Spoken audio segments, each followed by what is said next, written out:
Pak, boleh saya bertanya, Ya. kenapa Nabi Isa Al-Masih Ibnu Maryam itu bisa disalibkan gitu? Kenapa Siapa, Pak? alasannya? Jangan tanya Isa, Pak. Kami tidak kenal dengan Isa. Yesus lah, Yesus. Oh, Nah, begitu. Yesus. Ya kenapa Yesus itu sampai disalibkan gitu? Karena Sedangkan Yesus kan kalau Bapak bilang Isa disalibkan, nanti Bapak dihalalkan loh. Makanya pelan-pelan, Pak. Iya, Pak. Bapak, untung ada kami. Kalau tidak, sudah saya, Bapak.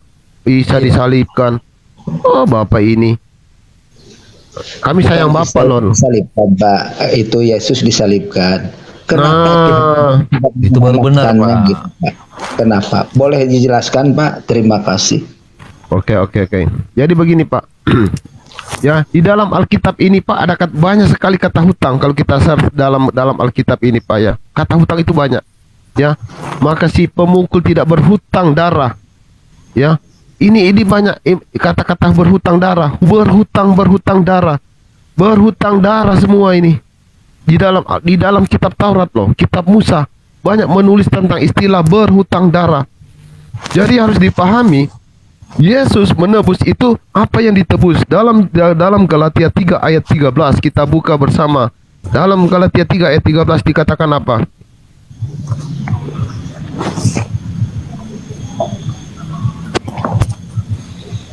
Kristus telah menebus kita dari kutuk hukum Taurat dengan jalan menjadi kutuk karena kita. Sebab ada tertulis, terkutuklah orang yang digantung pada kayu salib.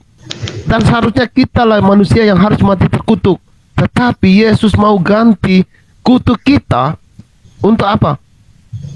Untuk membayar hutang darah itu tersebut. Karena kenapa? Yang tidak berhutang darah, yang tidak punya hutang itu adalah Allah itu sendiri. Makanya dia harus menjadi manusia. Bapak tahu itu kutuk apa, Pak? Kutuk itu adalah mati. Di dalam Alkitab jelas ditulis. Hidup itu adalah berkat, kutuk itu adalah mati. Yang Yesus tebus adalah apa? Kematian kekal. Jadi kalau zaman dahulu itu orang yang bersalah itu berhutang nyawa kepada Allah dengan ditebus dengan darah binatang. Iya. Jadi begitu, Pak. Makanya Yesus itu, ya, firman itu menjadi manusia untuk menebus kutuk yang telah dilakukan kesalahan oleh si Adam. Kan sudah dibilang Tuhan, kalau kau makan buah itu, maka kamu akan mati. Makanya kalau Yesus itu, firman itu tidak jadi manusia, Pak. Kita ini sama itu, Pak. Hidup nggak ada gunanya. Selesai itu. Jadi itulah makanya kami sebenarnya senang ketika Islam bertanya, apa sih sebab firman ini harus menjadi manusia? Itulah alasannya, Pak. Menebus kutuk yang telah dilakukan kesalahan oleh si Adam.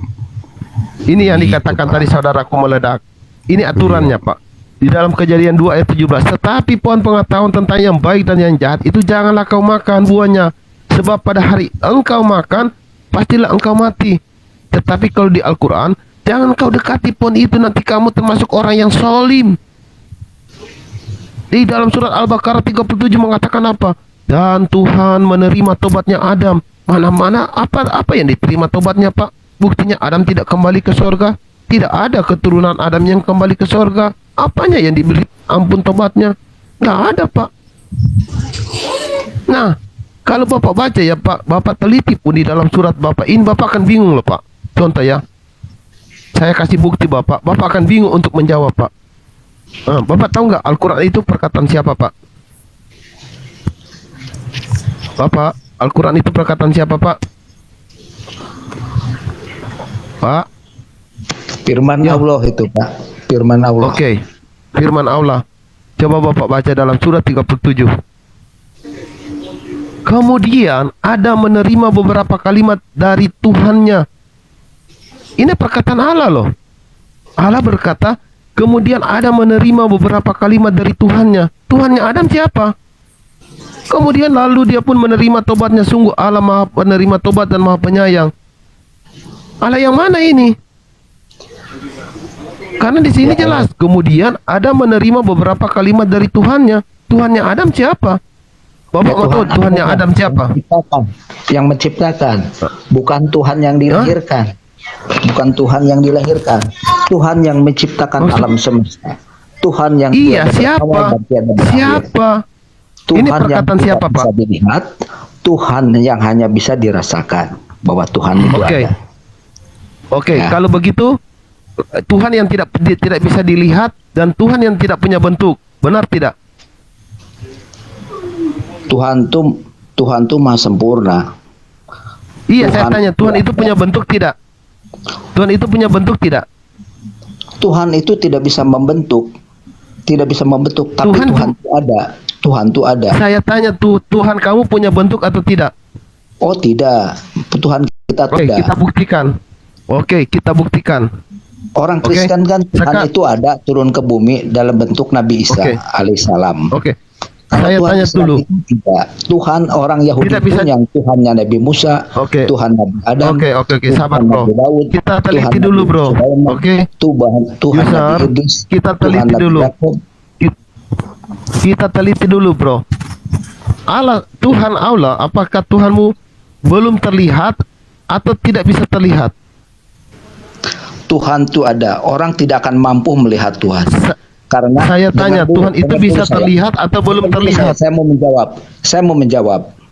Ketika Nabi Musa ingin melihat Tuhan, Tuhan Iya. hanya menyebutkan, lihat saja tuh Gunung Tursina dengan cahayanya. Saya tanya, aja. Pak. Dengan Bapak, cahayanya saya aja. tanya. Nabi Musa Bapak, tidak saya mampu tanya, melihat Pak. Tuhan. Dengan Saya cahayanya tanya, aja, Pak. Nabi Musa langsung terkapar ya. Pak, saya tanya, Tuhan Bapak tidak bisa terlihat atau belum terlihat, Pak? Tidak akan mampu melihat Tuhan secara dengan ini karena Tuhan itu maha besar, tidak ada bandingannya. Bapak fokus, Ya. Bapak. Tuhan Bapak memang tidak bisa terlihat atau belum terlihat?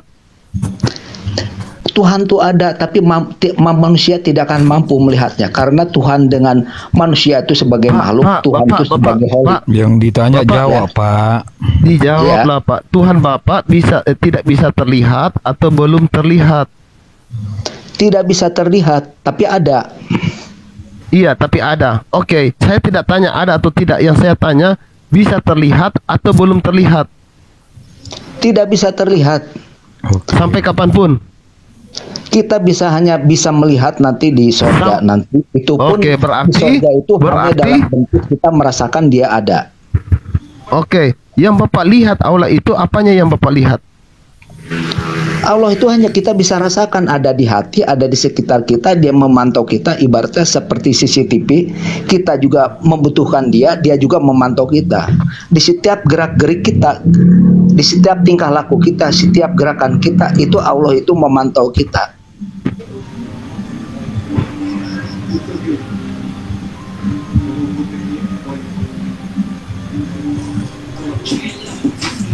Baca, Pak.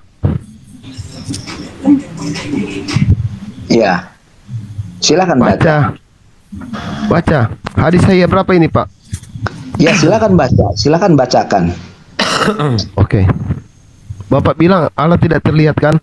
Nabi Sallallahu Alaihi Wasallam bersabda, kalian akan melihat Rabb kalian dengan mata telanjang. Selamat datang di Jalan Lurus.